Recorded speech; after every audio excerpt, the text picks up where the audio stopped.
بسم اللہ الرحمن الرحیم۔ معزز و مکرم ناظرین و سامعین، السلام علیکم ورحمۃ اللہ وبرکاتہ۔ ناظرین گرامی، اکثر نمازی حضرات یہ سوال پوچھتے ہیں کہ نماز میں جب رکوع اور سجود کرتے ہیں تو رکوع اور سجود میں پڑھی جانے والی جو تسبیحات ہیں ان کی آواز کتنی ہونی چاہیے، اور اس کے ساتھ ساتھ یہ بھی وضاحت پوچھی جاتی ہے کہ اگر آواز اتنی زیادہ ہو کہ دائیں بائیں والے نمازیوں کو آواز پہنچے اور ان کی نماز میں خلل آئے تو پھر کیا دل میں وہ تسبیحات پڑھیں گے تو نماز ہو جائے گی؟ ناظرین گرامی، اس مسئلہ کی وضاحت کرتے ہوئے فقہاء کرام نے یہ لکھا ہے کہ رکوع اور سجود کی تسبیحات بغیر آواز نکالے فقط زبان ہلا کر پڑھنا جائز نہیں ہے، کیونکہ وہ اس طرح پڑھنا دراصل پڑھنا ہی نہیں ہوتا، اور بغیر آواز کے فقط دل میں یا زبان ہلا کر بغیر آواز کے پڑھنے سے سنت ادا نہیں ہوتی۔ سنت ادا نہ ہونے کی صورت میں پھر وہ پڑھنا نہیں کہلاتا، اور پڑھنا اصلاح فقہ میں اس وقت کہلاتا ہے جب بندہ آواز نکال کر پڑھتا ہے، اور پھر اس کی مقدار فقہاء کرام نے لکھی ہے کہ اتنی آواز سے پڑھے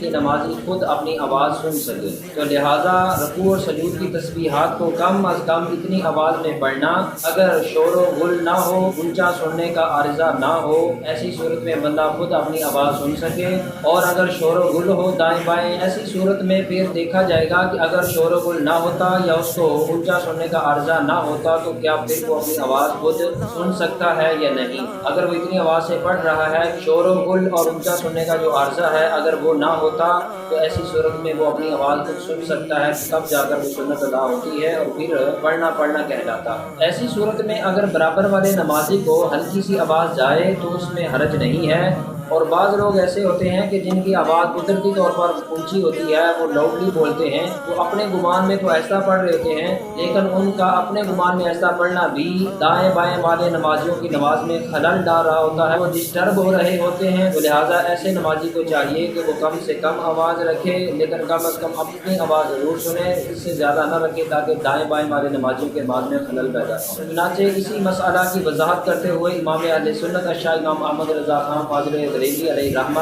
فتاوی رضویہ جلد نمبر 6 اور صفحہ نمبر 332 پر لکھتے ہیں کہ آہستہ پڑھنے کے یہ معنی ہے کہ اپنی آواز خود اپنے کانوں تک آنے کے قابل ہو، اگرچہ بوجہ اس کے کہ وہ خود بہرا ہے یا وہ اس وقت شور و غل ہے، اور اگر شور و غل اور اونچا سننے کا عارضہ بھی نہ ہو تو وہ اپنی آواز خود سن سکتا ہے۔ اتنی آواز میں پڑھنا، فرمایا کہ یہ مراد ہے آہستہ پڑھنا، اور پھر آگے آپ نے وضاحت کرتے ہوئے لکھا، یہ آپ سکرین پر عبارت پڑھ سکتے ہیں، انہوں نے لکھا کہ اگر آواز اثراً پیدا نہ ہوئی تو صرف زبان ہلی تو وہ پڑھنا نہ ہوگا،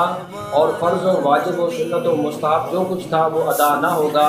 فرض ادا نہ ہوا تو نماز ہی نہ ہوئی، اور واجب کے ترک میں گناہ گار ہوا، اور نماز پھیرانا یعنی نماز کا اعادہ کرنا وہ واجب ہو جائے گا، یعنی نماز واجب الاعادہ ہو جائے گی، اور سنت کے ترک کرنے میں عتاب ہے اور نماز مکروہ ہو جاتی ہے، مستحب کے ترک کرنے میں ثواب سے محرومی ہو جاتی ہے۔ اور پھر انہوں نے لکھا کہ جو آواز اپنے کانوں تک آنے کے قابل ہوگی وہ غالب یہی ہے کہ برابر والے کو بھی پہنچے گی، کہا کہ اس میں کوئی حرج نہیں، اور پھر انہوں نے مثال دیتے ہوئے کہا کہ ایسی آواز آنی چاہیے کہ اگر کوئی بھی بندہ صیغہ راز کے لیے کسی کے کان میں بات کرتا ہے جسے سرگوشی کہتے ہیں، تو وہ کہتے ہیں کہ عمومی طور پر جب کسی کے کان میں بھی بات کی جائے تو وہ بھی آواز کم از کم پاس والے کو سماعت ہوتی ہے، تو باوجود اس کے اس کو آہستہ آواز میں ہی شمار کیا جاتا ہے۔ لہٰذا اگر کوئی نمازی اس قدر آواز سے پڑھ رہا ہے کہ وہ اپنے تائیں تو اپنی آواز اپنے ہی کانوں تک پہنچانا چاہتا ہے، باوجود اس کے اگر دائیں بائیں والوں کو مائنر سی اور بالکل ہلکی سی آواز آ رہی ہے تو اس میں کوئی قباحت نہیں ہے۔ اور اسی مسئلہ کے بارے میں بہار شریعت کی جلد نمبر 3 صفحہ 512 پر آتا ہے کہ اصطلاح فقہ میں جہاں پر پڑھنا یا کہنا مقرر کیا گیا ہے اس سے یہی مقصد ہے کہ کم از کم اتنی آواز ہو کہ بندہ خود سن سکے۔ لہٰذا خلاصہ کلام یہ ہے کہ نماز کے دوران رکوع اور سجود کی جو تسبیحات ہیں وہ نمازی اس قدر آواز سے پڑھے کہ وہ اپنی آواز خود سن سکے، اتنی زیادہ آواز بھی نہ نکالے کہ دائیں بائیں والے نمازی جو ہیں وہ ڈسٹرب ہوں، کم از کم اپنی آواز خود وہ سن سکیں، اس نارمل پوزیشن میں پڑھیں، اور بالکل زبان نہ ہلانا، دل میں پڑھنا، خیالات میں پڑھنا، وہ پڑھنا نہیں کہلاتا، اور ایسی صورت میں سنت بھی ادا نہیں ہوتی اور نماز بھی ادا نہیں ہوتی۔ اللہ رب العزت ہمیں صحیح معنی میں شریعت سمجھنے اور اس پر عمل کرنے کی توفیق دے۔ وما علیہ الا البلاغ، والسلام علیکم ورحمۃ اللہ وبرکاتہ۔